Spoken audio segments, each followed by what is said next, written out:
Thank you for tuning in to the Fair Breeze Files, your source for tips, tidbits, and insights related to the world of travel. Hi, welcome, Josh. I have Josh here from the Josh Kim team, a real estate agent. Thank you so much for joining me today. Yeah, absolutely. Always a pleasure, seeing you, Lindsay, again and whatnot. Yeah, thank you for having me. Yeah. So at this point, could you introduce yourself a little bit and tell me a little bit about your business, how you got started out, and where you are now? Hi, I'm Josh Kim. I'm the founder of the Josh Kim team. We're a residential real estate group based here in San Diego. You can check us out at san diegohothomes.com. We're all about making real estate work for you. And, at our core, we specialize in listening to your real estate goals, whether you're buying your first home, selling a property for top dollar, or, finding an investment property. We prioritize taking that time to really understand exactly what you guys need, and then executing those goals with precision. We're handling every detail so, you guys don't have to carry the weight of the transaction. Our mission is to, make the entire process as easy and stress-free as possible from start to finish. And I think that's what really sets us apart, that personalized service and the results you get because of that. Great. How did you start out? Did you found that obviously it's your name, so you founded the Josh Kim team. Were Yeah. you doing real estate before that? So before that, I was actually working at a big company that my uncle runs here in San Diego. That's not real estate actually. So I was in sales and managing sales reps. It's in Miramar. It's a import export goods, mostly meat. And so after some time there, I was like, hey, maybe I can sell homes, instead of meat or whatever, right? So that's kind of how it sparked me. And then I had some other connections in terms of, one of my good buddies that I used to golf with said, hey, like I met this client.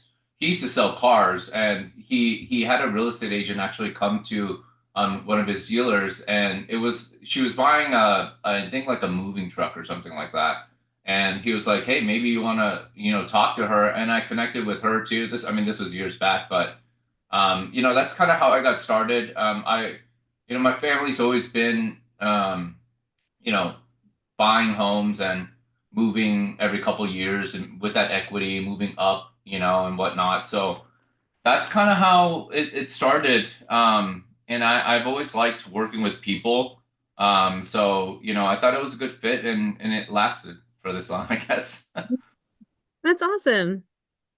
So you talked a little bit about the personal service that you provide there at the Josh Kim team. I was just wondering if you have any kind of tools that you specifically use. For example, I have my travel personality assessment where I go over with a potential client. We do a questionnaire. I get to know them. It's about an hour to an hour and a half process. And that really helps me to know exactly what they're looking for in terms of travel because, the travel industry is huge. Like there's everything from you're gonna get, backpacking kids going across Europe to, the ultra luxe like private jets. So that kind of helps me gauge what they're looking at. Um, do you have any kind of tools that you use for that to kind of create that personal customer service? Yeah, just like your industry, we have like a standard operating procedure, right?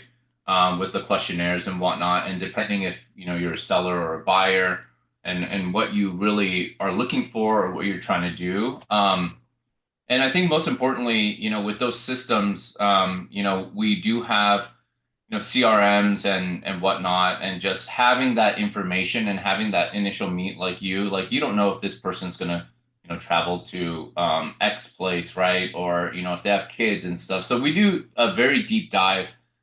I guess that's what you would call the consultation, with the buyer or seller. And I think just kind of being yourself in that process and bringing your experiences and knowledge to the table is one of the most powerful ways to serve the client. allows us to connect with them authentically and understand like this whole the SOP with the questionnaires, like you said,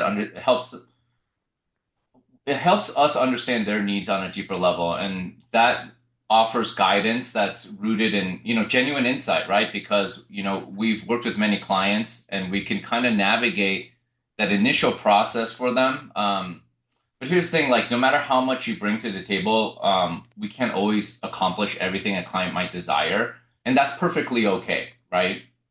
And that's where kind of managing expectations comes in.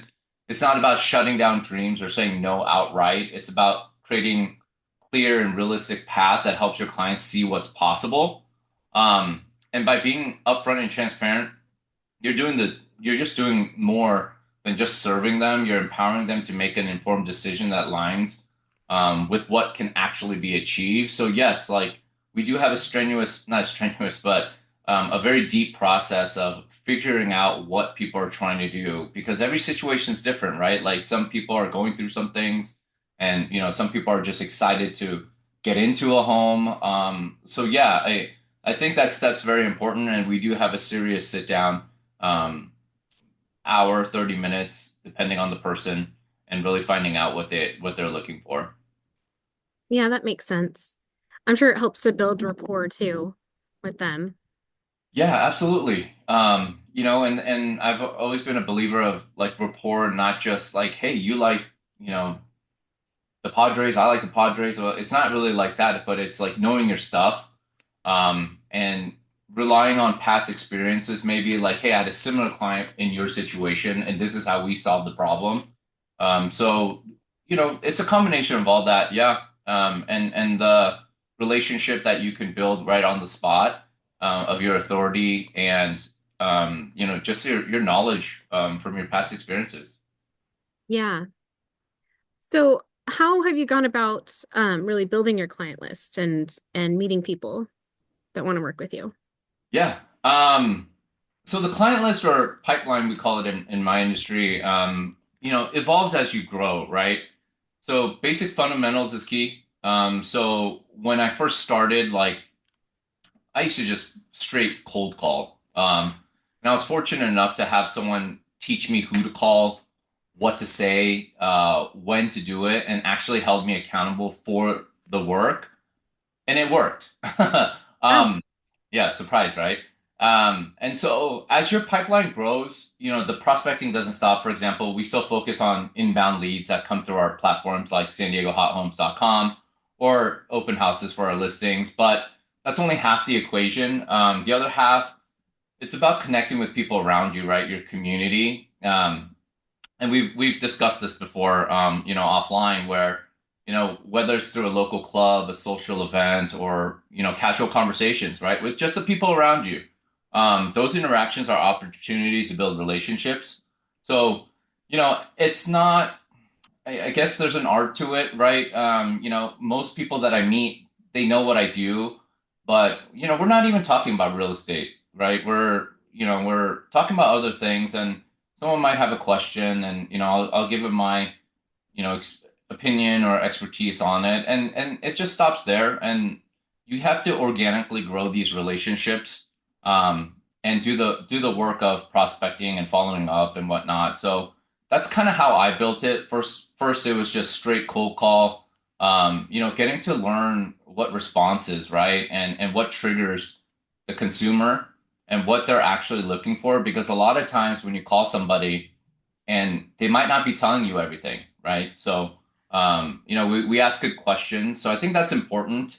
And as my career went on, it was more the people around me working, past clients and, people like friends of friends, um, and really building that establishment of trust first and the relationship and then taking it from there. okay. So building trust for you, um, that, I'm sure means being like a resource for others and, kind of being an expert in your industry. So how do you stay up to date with changes in your industry and kind of um how do you position yourself as an expert? Yeah, that's a good question. So to position yourself as an expert, I mean, it starts with experiences you've had, right? And especially the mistakes and the missed opportunities that you've experienced. Um, and especially in my line of work where, you're always given the test first, like prior to, you're graded on the test. Like there's no practice, right? You get one shot at it. So those moments where I've made mistakes in the past or missed opportunities were all growth lessons. And from learning from those allows you to empower others to help execute their goals with confidence. So it's a process that went through over the years where it's like, hey, I remember this happened over here. You know, we need to position ourselves or we need to reevaluate this, right? And here's a key: positioning yourself as an authority doesn't come from being perfect. It comes from, walking that path, right? And making those mistakes and sharing the insights that you've gained. And one of the most valuable things you can offer is knowing what's coming 3 steps ahead, right? The ability to anticipate what's next. So that's been priceless from the feedback we've gotten from our clients. And to establish yourself there, and it sounds very basic, but it's a lot of trial and error. And just continue. And we'll talk about more about continuing education, but just being on top of what's going on with your industry is very important, and getting insights from other agents, lenders, vendors, and whatnot. And so we treat it as this is not a part-time thing. It's not like, hey, I have a job and then I sell real estate on the side, right? Which there are agents like that, and that's totally fine. But once you get to a certain level where you're trying to offer that seamless process and transaction and make it a win-win on both sides, that's where you really have to. It's more of a lifestyle than anything. And to position yourself as an expert, it's going to take time. You're going to have to put in your hard work hours, and you're going to have to learn from every situation because there are times when people might make mistakes, but they don't learn from it.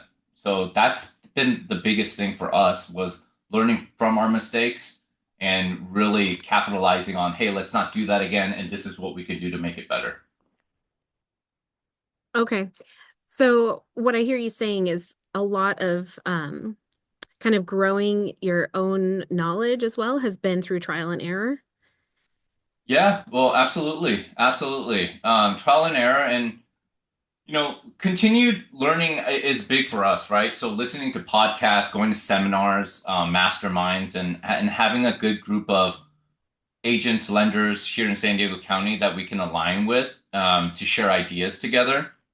When you get together in a good group like that with like-minded people in your field, their insights are helpful because everyone has different experiences, and we share those things so everyone can get a feel of what the consumer really wants or what issues some consumers have and what their pulse is on the market. So again, I don't think this is something like, hey, you're a master at your field or your industry, right? It's a continued journey of learning and really being passionate about that process versus like, hey, I know everything and this is what you have to do. Because I've been in this business for quite some time, and I've yet to meet someone that knows all the answers. And we learn new things during escrows all the time, and depending on market conditions and whatnot. So that continued learning mindset has been very important, and I think you can relate that to all industries and even sports, right? You can always get better every single day. Yeah, yeah. Like I'm constantly going to webinars, going to trade shows, meeting with suppliers, hoteliers and tour agencies and pretty much on a daily basis, to because I mean, it's a whole world in travel, so you always have something to learn. You always have something to learn about a specific destination or a new offering that, a cruise line is offering to guests or um, anything like that. So I think that it's good to, make sure that you're always doing your continuing education. Um, I was Yeah. wondering how it kind of works in the real estate business and especially with, market conditions are always changing. So, how best, how to best advise your clients, or people that are looking to, buy or sell, like, um, give them like solid advice, coming from a place of knowledge. Yeah, and like at those events, right? The people you meet, we try to we ask, vendors or whatnot, right? Questions like, hey, what are you feeling right now? We'll start off very general like that, and to spark a conversation in terms of like, hey, like, what are you feeling in the market? Like, what do you see happening in the future? And random people will say random things, right? And everyone has their own opinion on it, but you take those pieces and you marry that with what you know and what you understand with the market and make it your own, right? And so no one has a crystal ball. We don't know where the economy is going. We don't know what interest rates are going to do. We don't know if the inventory is going to shoot up or stay low like it is right now. But I think just being in that aquarium or that ecosystem of like-minded people, and you have to ask the right questions, right, to these guys, and you can't just show up and not do anything or not participate, and really be involved in the conversations. Like you need to take it a step further. So that's been helpful for me, and like one of my lenders, I call them and just be like, hey, what are you feeling right now? What are buyers saying? Are rates, do you think, are they worried about the 7% interest rate right now? And they give you good feelers out there. So we take that information and we translate it back to our clients and our consumers to bring that value. And it's been helpful. We get emails all the time saying like, hey, thanks for that market update. And we keep it really simple, right? Like we're not putting a recipe on how to like, build a cake or something like that, right, for the holidays. But it's just very like these are the numbers.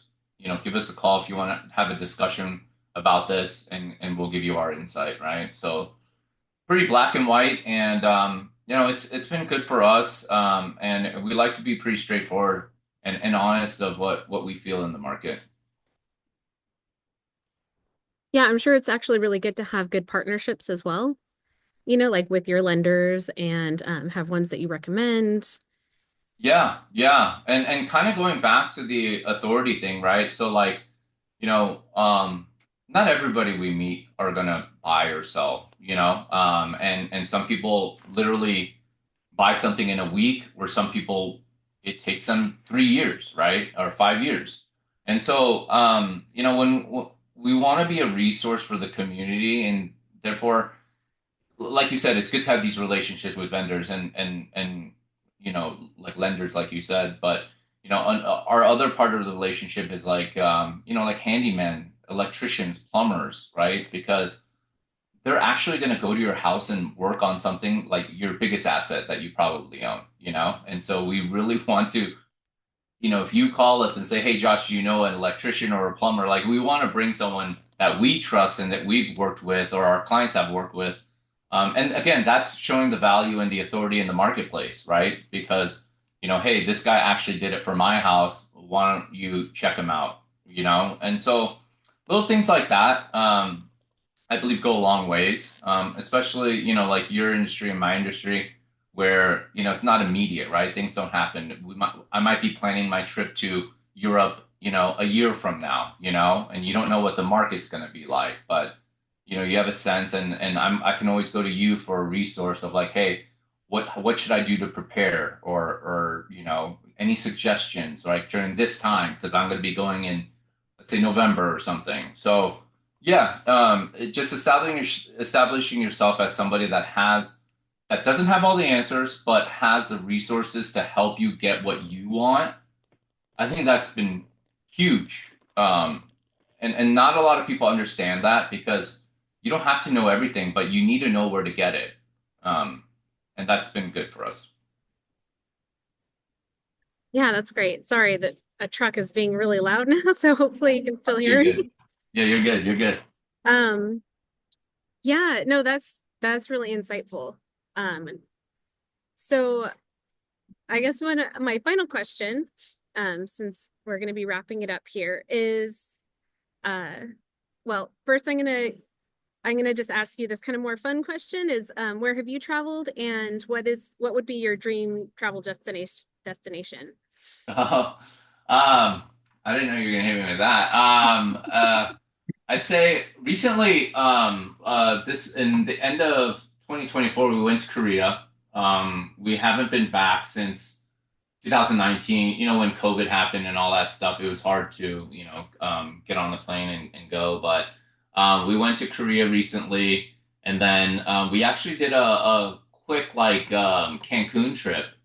Um, Earlier this year, like the beginning of the year. I've never actually been in January, but it was good experience. And again, my dream destination would probably be, gosh, man.